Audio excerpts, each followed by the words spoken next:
2021. Di sini saya sebagai MC, operator, dan net notulen. Selanjutnya saya serahkan kepada moderator. Baik, perkenalkan saya Rifki Alhadan dengan NIM 142. Di sini saya sebagai ketua, pemateri dan juga moderator. Pada kesempatan kali ini, saya dan rekan-rekan dari kelompok 7 akan membahas tentang tata ejaan bahasa Indonesia. Sebelum kita masuk ke pembahasan, izinkan kami memperkenalkan anggota kelompok kami.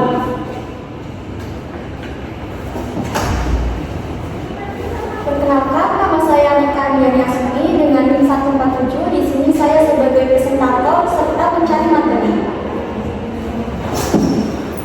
Perkenalkan, saya Bang Rianto dengan NIM 162. Di sini saya sebagai presentator dan pencari materi.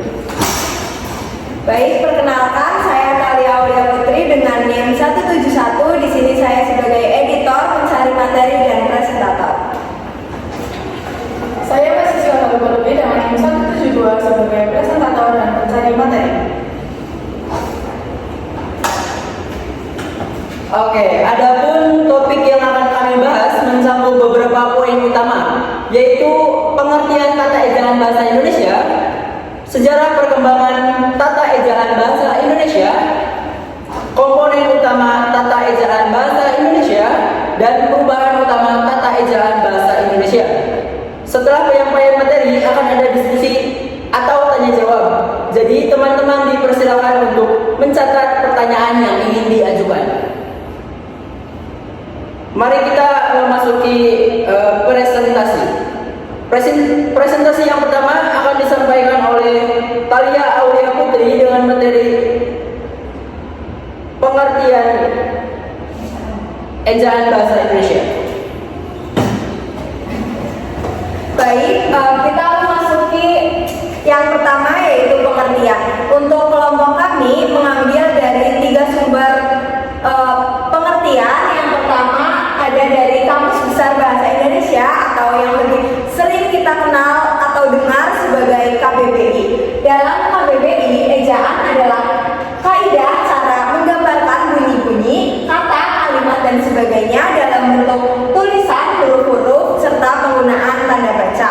Untuk pengertian yang kedua yaitu ejaan adalah cara dalam menuliskan kata atau kalimat dengan benar dengan memperhatikan huruf dan tanda bacanya. Dan untuk pengertian dari EYD itu sendiri, ejaan yang disempurnakan atau yang lebih sering kita singkat menjadi EYD adalah aturan dasar ejaan dalam bahasa Indonesia yang hingga saat ini masih digunakan.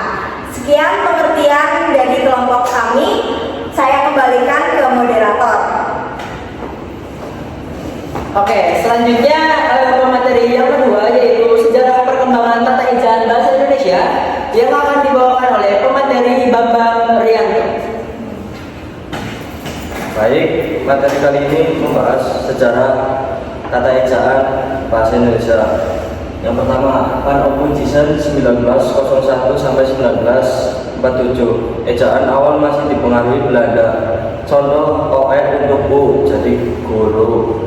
Serwandi 1947 sampai 1956, lebih sederhana, OE jadi U, guru. Ejaan pembaruan 1956 sampai 1961, usulan Kongres Bahasa II tidak diberlakukan. Melindo 1961 sampai 1967, upaya penyatuan ejaan Indonesia Malaysia gagal diterapkan.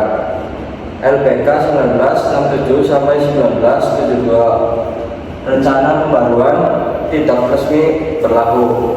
EYD 1972 sampai 2015 resmi dipakai di sekolah dan pemerintahan, disederhanakan dan diperbarui beberapa kali.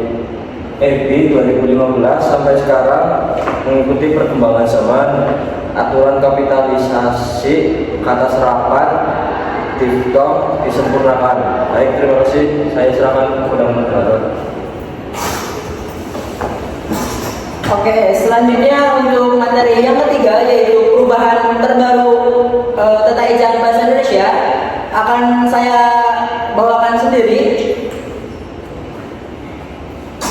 Perubahan tata ejaan bahasa Indonesia merupakan konsekuensi dari dinamika perkembangan ilmu pengetahuan, teknologi, dan seni yang mendorong perluasan fungsi bahasa Indonesia sebagai bahasa nasional dan negara. EYD edisi kelima mencakup 7 perubahan utama, yaitu penambahan kaidah baru, perubahan kaidah, perubahan redaksi, pemindahan kaidah, lalu ada penghapusan kaidah, perubahan contoh, dan terakhir perubahan tata penyajian isi. Demikian untuk materi yang ketiga. Selanjutnya ada materi yang keempat yaitu komponen utama tata ejaan bahasa Indonesia yang akan dibawakan oleh pemateri Anika dan juga Pak Lutfi. Kepadanya kami persilakan. Untuk materi yang selanjutnya ada penggunaan huruf. Yang pertama ada huruf abjad. Huruf abjad terdiri dari 26 huruf, yaitu dari huruf A sampai huruf Z, yang digunakan untuk membentuk kata dalam bahasa Indonesia. Dan yang kedua ada huruf vokal atau huruf hidup. Biasanya dilambangkan dengan 5 huruf, yaitu A, I, U, dan O. Melambangkan bunyi satu huruf keluar tanpa hambatan. Dan yang ketiga ada huruf konsonan atau huruf mati. Biasanya dilambangkan dengan 21 huruf selain huruf vokal. Bunyi dihasilkan dengan hambatan udara. Dan yang keempat ada gabungan huruf vokal. Yang pertama ada monoftong. Monoftong adalah gabungan vokal yang diucapkan sebagai satu bunyi, seperti dan contohnya keke dan sedati.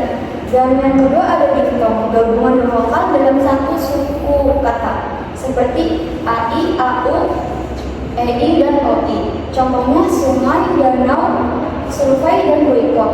Untuk yang kelima ada gabungan huruf konsonan, seperti kh, mg, ny, dan sy, melambangkan satu bunyi konsonan.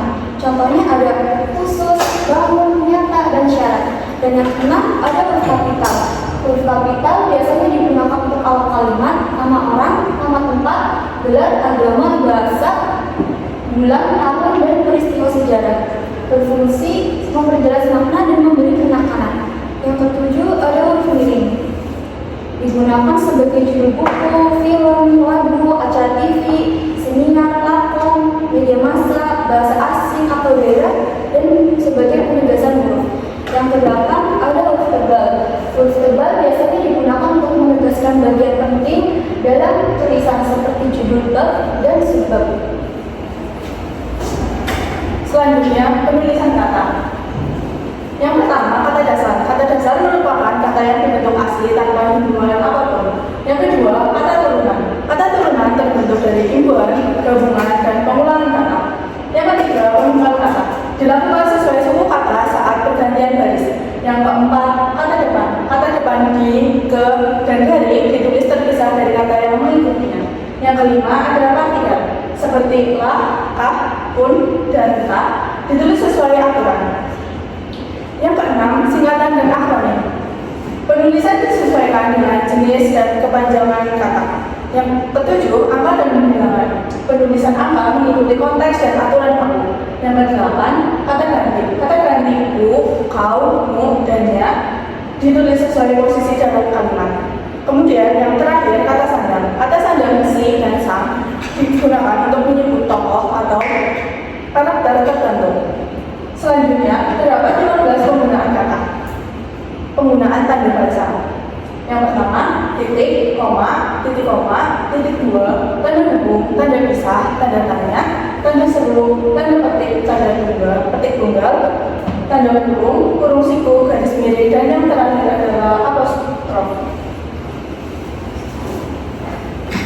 Untuk selanjutnya ada penulisan khusus rapat. Yang pertama pengantar.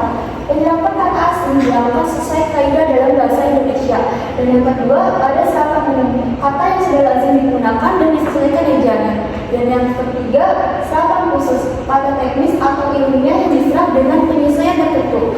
Untuk selanjutnya saya serahkan kepada moderator. Baik, demikian materi dari kami. Nah, dari paparan tadi kami memiliki kesimpulan menarik bahwa ada plus dan minus dari tata ejaan bahasa Indonesia. Terkait hal ini kami membuka kesempatan untuk diskusi untuk diskusi lebih lanjut. Silakan dari audiens, ada yang mau ditanggapi. Dan demikian dari saya sebagai moderator. Dan maka dari itu saya serahkan kembali kepada MC. Nah, itu dia presentasi dari kelompok 7. Kurang lebihnya kami memohon maaf. Sebelum saya tutup, kita punya pantun nih. 1, 2, 3. Ayo